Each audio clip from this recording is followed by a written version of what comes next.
네, 여러분 안녕하십니까? Q5 English입니다. 오늘은 stand 첫 번째 내용을 자세히 나누어 보도록 하겠습니다. 그냥 서다라고 단순하게 생각하면 안 되는 경우들이 좀 발생하거든요. 우리가 원어민과 견주어 그들을 이길 가능성이 있나요? 글쎄 모르겠네요.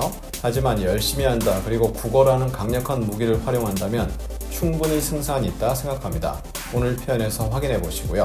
애청, 구독, 좋아요, 알림 설정 꼭 확인 부탁드립니다. I stand 100% behind him.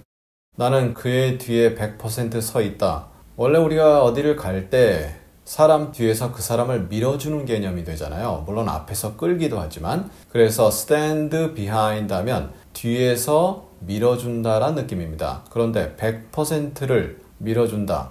즉 그 사람 내가 100% 지지한다. 무조건 지지한다. 물론 정치적일 때는 지지하는 거죠. 또 의견을 같이 한다. 내 100% 똑같다. 이렇게 이해를 할 수 있는 거죠. stand behind him. 그리고 stand를 발음할 때는요. stand 이게 아닙니다. stand.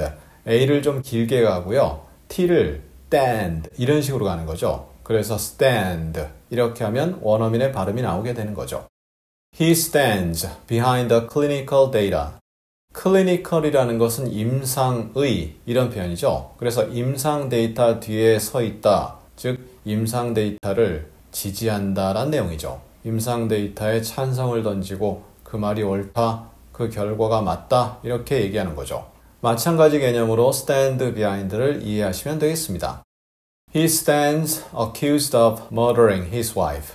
그는 그의 아내를 살해한 혐의를 받고 있다 이렇게 되어 있는데요. 일단 stand 한 다음에 accused 하면 그런 혐의를 받고 있다라고 사람들이 말하더라 이렇게 해석할 수 있습니다.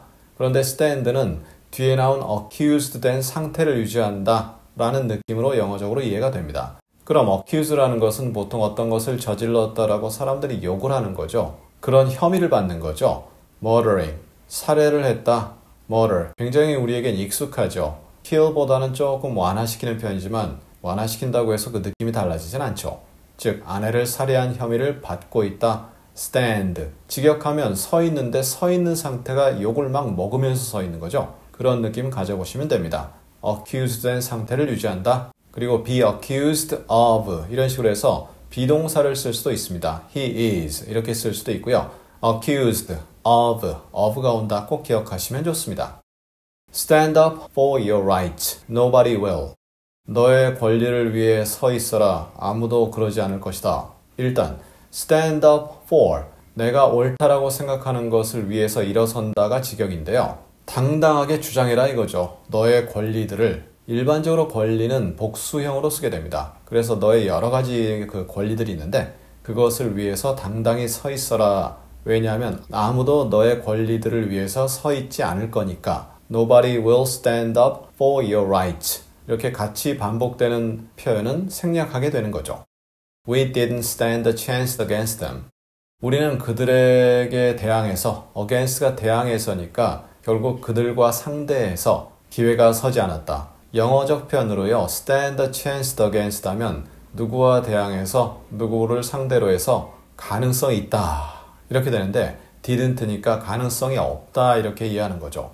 예를 들어 우리는 대한민국의 한 초등학교 축구부입니다. 전국대회 우승까지 했습니다. 자랑스럽습니다. 하지만 브라질 국가대표와 축구를 내일 합니다. 10대 0은 기본으로 생각하고 있습니다. 당연히 우리가 깜도 안 되는 거죠. 이길 가능성 제로죠. 이럴 때 don't stand a chance against them. them은 당연히 브라질 선수들이고요. we는 우리 초등학교 선수들이 되겠죠. 한 예를 든다면 그렇게 될 수 있는 거죠. 예를 들어 전통시장이 대형마켓과 비교한다. 이길 가능성이 적죠. 상당히 적죠. 그럴 때도 이 표현을 쓸 수가 있습니다. 주어와 목적어만 바꾸면 되겠죠. 자, 이렇게 해서 오늘 stand로 이루어진 첫 번째 내용을 알아보았습니다. 첫 시간이기 때문에 그렇게 복잡하게 만들진 않았는데요. 단순합니다. 하지만 이것들 말로 옮겨낸다. 결코 쉽지 않습니다. 반복을 통해서 완전히 여러분의 것으로 탄탄히 굳혀주시길 부탁드리고요. 우리 다음 시간에도 stand 두 번째 내용을 자세히 확인해 보도록 하겠습니다. 다음 시간에도 꼭 함께 해주십시오. 감사합니다.